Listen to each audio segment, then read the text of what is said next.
Hi there. I'm making this video today to show you how to tell the difference between a reproduction Nintendo 64 cartridge and an authentic Nintendo 64 cartridge. Your reasons for stumbling on this video may vary from others. Some may already know some reasons and want to find out more. Others may even try to find out why people care at all. So we're going to start with that. Why people would care if they have reproduction versus authentic? Well, collecting purposes, really. On top of which some reproduction carts may not work properly. So you may want to make sure you have a proper cartridge so it'll work and you can play the game. Those are the main reasons. I myself have a ton of reproduction cartridges and their authentic counterparts. Why?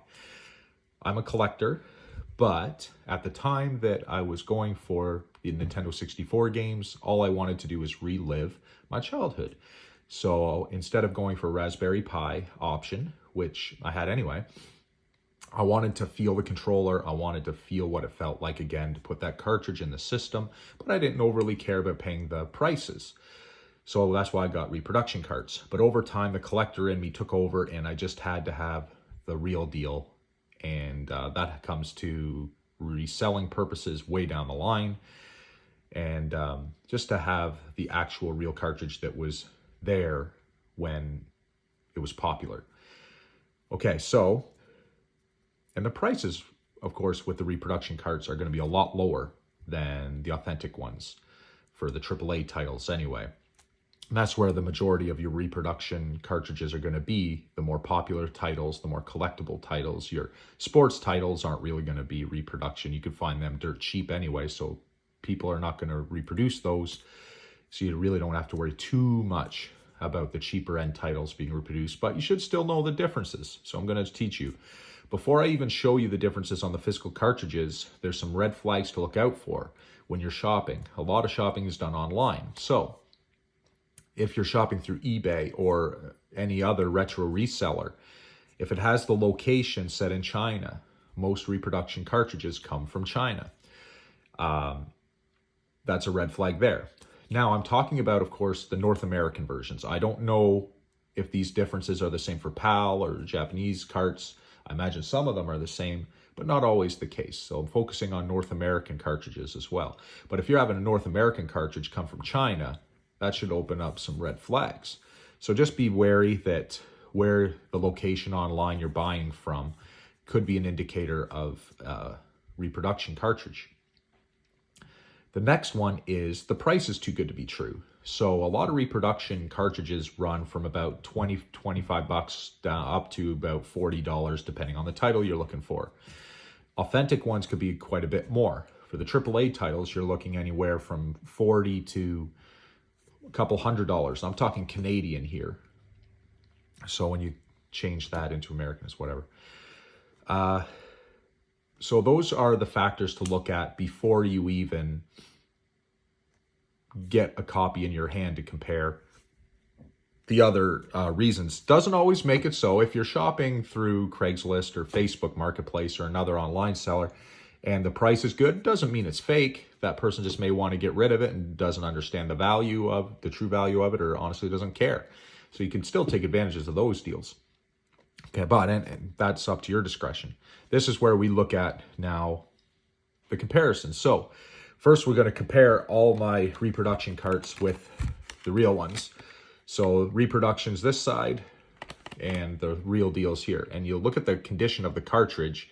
Usually a reproduction is too good to be true. And you can see the color differences here from the fake. You could already see a bunch of differences on the carts to tell the difference that they're not fake to legit.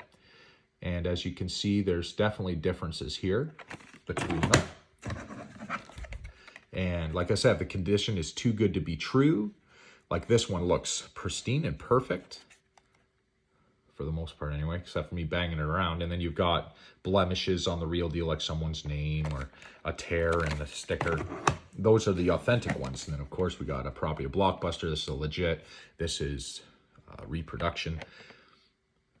So you can see those comparisons there.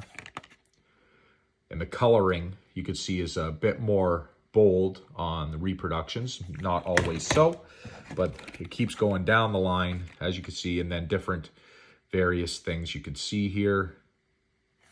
look out for. Mario Kart, another example of color, a little bolder on the reproduction. This one may not be the best reproduction because this is the actual holographic one. There is a non-holographic one, but this reproduction does not have that legit. Now, of course, we have the color variations. The legit Donkey Kong is yellow.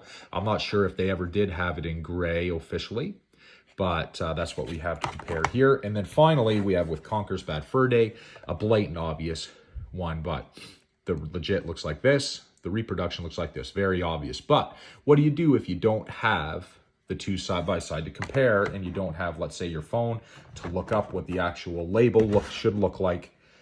Well, let's look into the next part of that. So after you've examined the front, really the only thing now is to go to the back. And there's a couple things you're looking for here. First thing, look at the eye in Nintendo. For a reproduction cart, most of the time it's a circle and not a square. Circle will be reproduction. Square will be authentic. Okay? Now, if someone's trying to swindle you, they very well may put a real back to a fake reproduction. You can only look at what I could look at without opening it up and do the best you can as well. Now, if the eye doesn't satisfy you or is a little suspicious, the next thing to look for is on the sticker. You're looking for a number indent. See if the camera picks it up a little better, get the right angle here. There's the number indent. It's usually in this area, sometimes over here.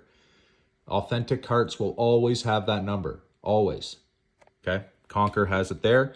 This one will not. It's a reproduction. There is no indent. It'll be a flat sticker, no indent whatsoever. So that is another indication that you have a reproduction. Now, what happens if you've examined all that, but you run into a situation like this, where this is just cheap Monopoly, but there's no back. Either a kid's ripped it off, or you end up in a situation like this where you have Donkey Kong, where I have the label, I might be able to find the indent, but there's rips all over and that. Sometimes you can't find it because it's gone, because it's been ripped. Well, if you've run into a situation like this, the only real option is to open it up and take a look inside.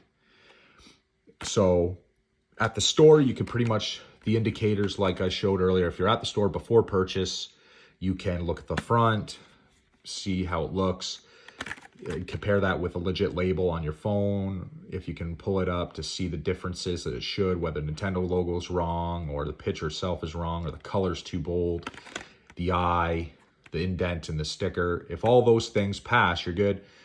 If you're still suspicious, regardless whether the sticker's gone, the eye's different, the only way to really tell is by opening it up. Now, I've opened up this Monopoly and the motherboard is legit.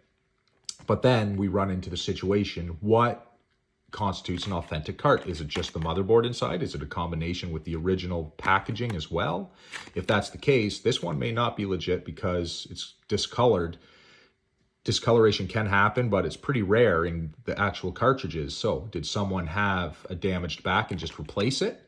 That would explain the missing sticker.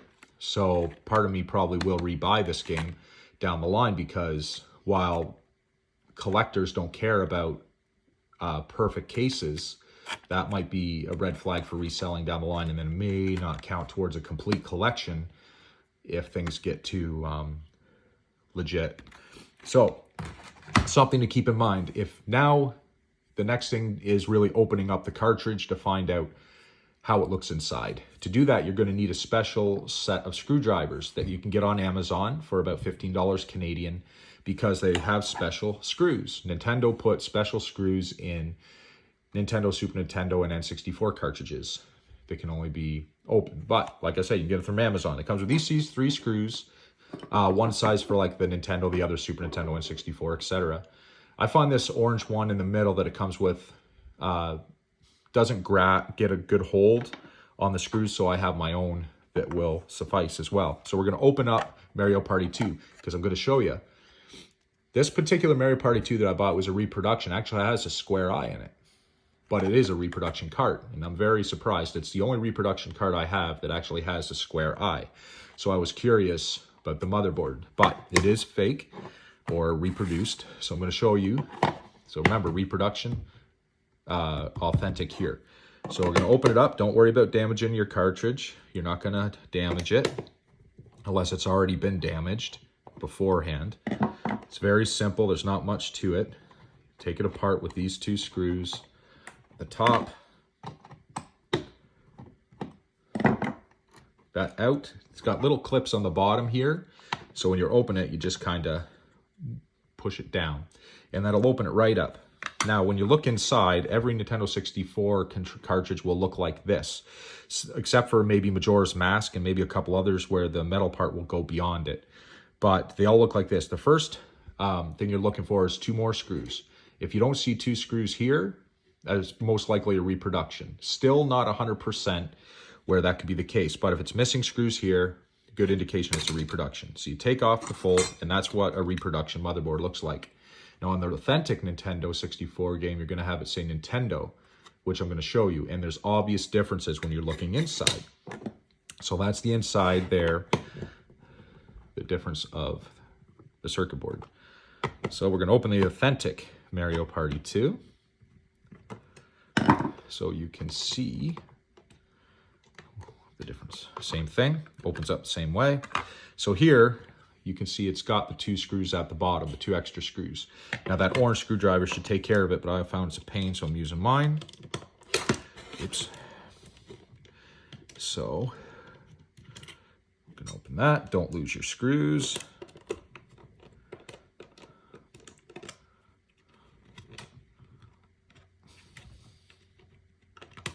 There. It pulls off the same way, and there's an authentic circuit board for Mario Party 2. It's got Nintendo, and as you can see, the clear comparison and what the 2 different ones look like. And that's really the way to tell the difference between a reproduction cartridge and an authentic one.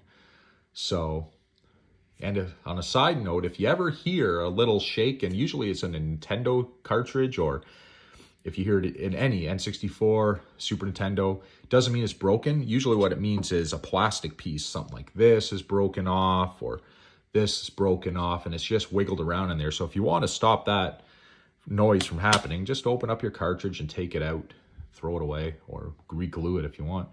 Just a little side note there, but those are the big differences for telling the difference between reproduction and authentic N64 cart. So I hope this helped you out today.